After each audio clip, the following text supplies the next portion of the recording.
Just recently, I sat down and watched the horror romance movie Heart Eyes on Netflix. Heart Eyes tells the story of a serial killer who slices and dices his victims on Valentine's Day each year, focusing on one woman and one man's survival. The story is a typical slasher film, but the movie is really a horror romance with a lot of ill-timed comedy. In sum, this movie had a number of massive flaws and plot holes, yet I have to admit it was entertaining and it surely kept me engaged, and I'm sure many viewers as well. And the bottom line is that's all Netflix really cares about. So Hard Eyes tells the story of a young woman named Allie who works in marketing and is about to lose her job after a botched marketing campaign. Now a freelancer marketing whiz named Jay is flown in to help her out, and a frustrated Allie and Jay begin working to start fixing the campaign. Most of this backstory makes no sense though. Jay is called in to help, but he's going to be flying back the next day. Why would someone come in for one day, essentially do nothing, and then fly back? He didn't even arrive first thing in the morning. Who knows? That's not really explored. It's just that plot line is needed to make the romance kind of happen. So Jay and Allie go out to dinner and eventually are targeted by the Hard Eyes killer. And this is because Jay and Allie, right after dinner, they step outside, they see Allie's boyfriend. Allie's upset because Allie's ex-boyfriend is with another woman, and Jay kind of plays along. He kisses Allie right in front of Allie's ex-boyfriend, and after this, the two hop in a cab. They go back to Allie's place, and Jay helps her back in her apartment. Now, inside the apartment, Jay and Allie go into Allie's bedroom, and they're not about to hook up or anything, but they're just talking, and Allie opens the closet. Hard Eyes pops out, and a fight ensues. Jay and Allie run out, and eventually Jay gets knocked out by Hard Eyes, and then Allie runs into an amusement park. Soon the police show up, and we get our first dumb plot hole here.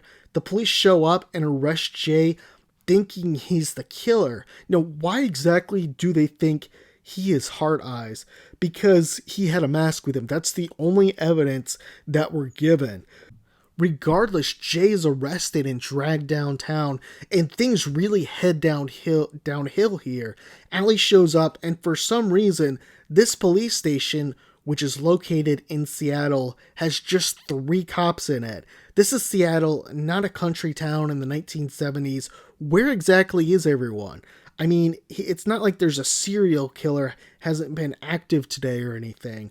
Allie then interacts with this strange person who, spoiler alert, obviously is going to be one of the killers.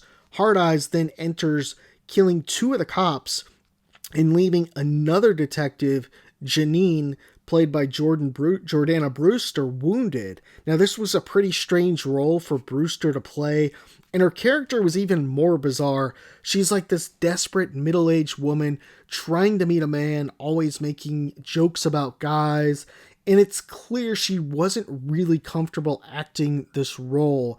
Let's face it, Brewster is probably too attractive for this role. I'm just going to come out and say it.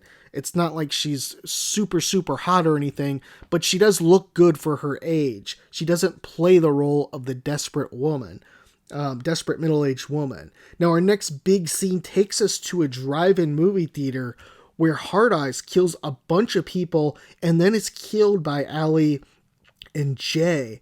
And for the most part, it seems like this movie has ended. But with 30 minutes left, it's obvious there's another killer. So the question is, who is it and why? Now, the best option, I think, here would have been to make Allie the killer and have her love problems be the driving issue. However, after just 14 hours together, Allie decides to run to the airport and tell Jay he is her soulmate. As she gets there, she gets a call. Jay has been taken, and she needs to come alone, no police. Once she arrives, we finally get the big reveal, the one that has been done time and time again. We see this through all the Scream movies, and the same people who did Scream, I think a lot of them did this movie as well. So the big twist is there's two more killers. Dude from the police station who we already knew and someone else. So the second person, I actually predicted it was going to be her friend. However, it's Janine. And things go from bad to worse here. We're next treated to how Janine met the strange dude online and also the other guy as well, who they say wasn't a legit killer. He killed like 10 people in that drive-in. Seems pretty legit to me. Anyhow, Allie and Jay eventually kill the two in a pretty brutal fashion, highlighting the one big issue in this film. It just doesn't know what it wants to be. At times it's like a B horror movie, but other times it really serves like a romantic comedy.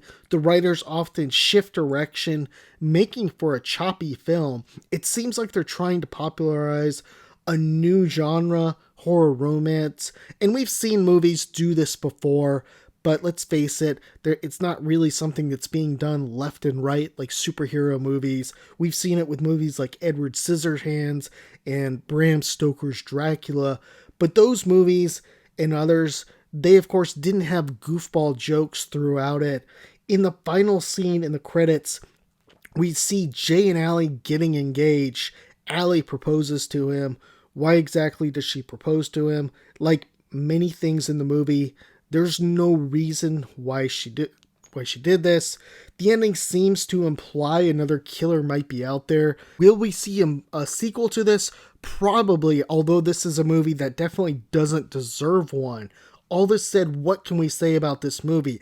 It's severely flawed with tons of plot holes, bad cinematography, and often ill-timed jokes. However, I have to admit, it was entertaining, it was pretty fast-paced, and that's probably all Netflix wants. They just want to make sure that people stay engaged, they stay watching the movie. Doesn't matter if it just doesn't align, if it's choppy, if there's plot holes.